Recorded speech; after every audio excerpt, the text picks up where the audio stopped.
Is it me, or did this latest episode of Titans have like a lot more like nudity in it than normally? Like usually, Titans definitely isn't. They like to show nude bodies and stuff, but it's been like peppered throughout here and there. But there was a lot concentrated in this one episode. Superboy was still, I think, naked in some parts. There were those like, what were those? There was those burlesque ladies on stage. Those stripper. Well, it was more burlesque, I think, than stripping. And when Dick went to Wintergreen's apartment or penthouse or whatever, there were some naked girls in there. And, Hawk wasn't naked, but, he was walking around with, like, that shirt with his guns out. With, like, his big arms.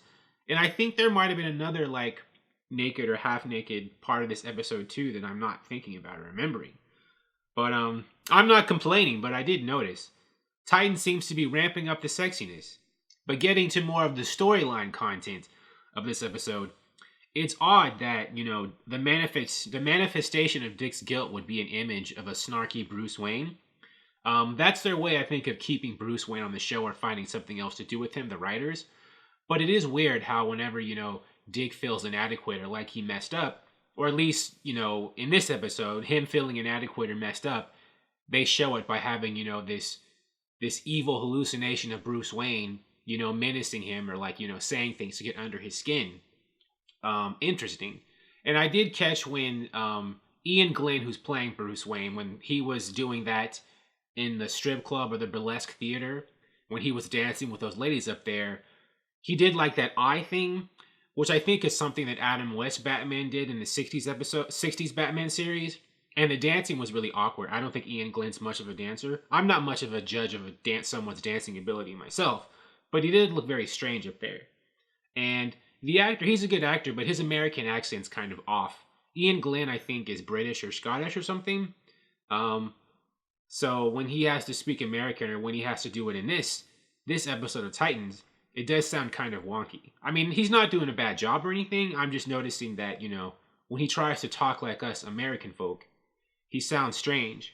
And because, there's like, I guess, a specter of Bruce Wayne talking to Dick or, getting under his skin and Dick talks back to it, it does look, I think, to other people in the show that he's talking to himself.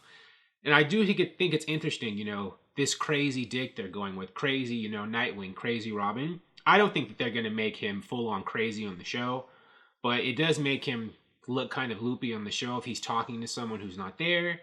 And he does it in front of people. Because I think when he was in that, guns, ammunition shop or whatever that shop he was in to find out about Wintergreen or to find out if any weapons were being sold to Deathstroke or anyone, he told, I think, the Bruce Wayne Spectre or the imaginary Bruce to shut up or something like that.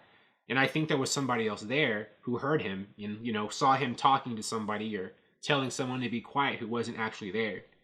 I actually think it'd be cool. I think it would be funny if they had a recurring thing, where Dick is talking to people who aren't there. I know that there might be a bad side to that and that, that might make him look really crazy. And a lot of, Dick Grayson fans might be upset about that. But I thought it was funny. And I wouldn't look down on the character if they did that. Because I think it's a funny, gag thing. But, very interesting. And, the culmination of that in this episode, what made the ghost Bruce go away, is when Dick finally opened up and expressed his guilt about killing Jericho. And I'm curious, did he actually literally kill Jericho, or did he just put Jericho in a certain situation that got him killed?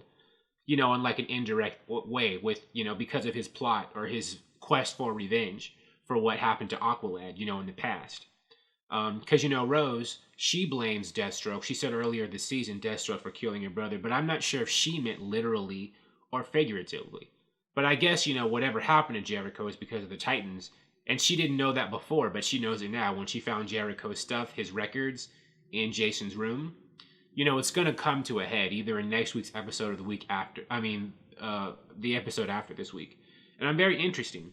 In the comics, the Deathstroke's son, whom he originally blamed the Titans for, was not Jericho. It was Grant Wilson, a.k.a. the First Ravager. He was the one whom, got killed trying to hurt the Titans, and Deathstroke blamed them for getting him killed. So I think they might be doing that same kind of storyline on the show, but they're substituting Grant with Jericho. because I guess, you know, Grant Wilson, the first Ravager, is Deathstroke's least popular and least well-known child. It's Jericho and Rose whom people know the most, and that's why they're the ones who are on this show and not Grant. But who knows? Maybe a third child of Deathstroke's will pop up one day, and it will be Grant Wilson. We'll see. Jason seems to be shaping out to be the team's whipping boy, right? They're blaming him for stuff. They're quick to think the worst of him. I felt kind of bad for him. Like, I would be upset if, like, everybody in, like, I worked with or lived with was quick to jump to the worst conclusions about me when I'm not the one who did it. And they, you know, their comments and stuff and the way they refer to Jason in previous episodes before this one does, you know, reveal kind of a bias against him or a lack of respect. And you could say maybe that's partially his fault with the way he behaves, but I don't think that Jason has behaved that poorly on this show for them to jump to the horrible conclusions they do about him here. You know, I do think that we are going to see, I don't know if it's going to happen now, but eventually, you know, a reason why he becomes a bit more jaded and angry and becomes the Red Hood later like he does in the comics, because, you know, he hasn't exactly been treated right. And they are making this group of Titans on the show seem kind of jerks to some of the people they take in. Like when they were actually considering selling out Rose, what they did to Jericho, I guess, earlier, what Dick did to Jericho, that I think a lot of them might have been a part of. So, you know, the Titans may not be a very good team for you to go to if you're a vulnerable young person, because they aren't always treating their vulnerable young people right. Now that Dr. Eve Watson has been fired from Cadmus and she's on the lam, you know, she took Crypto and busted out of Cadmus and now she's on their enemies list. How's she going to make money? I mean, in terms of her character, what she has to do, she's been given a new purpose by the writers to be, you know, a maternal presence for Superboy and like his doctor. And I think by extension, she's probably going to turn out to be the Titans team doctor. You know, they're like team medic, but, you know, hopefully they're paying her because she doesn't have any money, right? I mean, I would think that Project Cadmus job, that probably paid well. I mean, given what happened. So maybe she's good at saving up her money and doesn't need to work for a while. But I hope that the Titans, or Bruce Wayne, because he's basically financing Titans Tower, right? They're able to hook her up with a position where she gets a salary. Because, you know, otherwise she's going to be broke. She's doing the right thing, but, you know, by, you know, helping them and leaving Cadmus, but, you know, she's paying for it by not having a source of income. So let's hope that they figure out a way to help out their new buddy, their new doctor. But good episode. This was definitely a slower episode. The Superboy episode, like last episode, was excellent.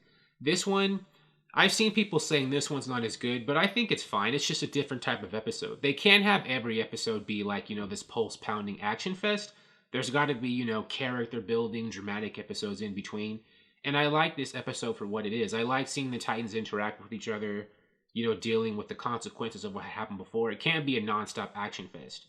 And I was really into the drama. Like I said, I thought it was cool seeing crazy Dick Grayson in a weird way. I mean, it's not good for Dick to be going crazy, but I thought it was interesting to see him wrestle with his demons that way.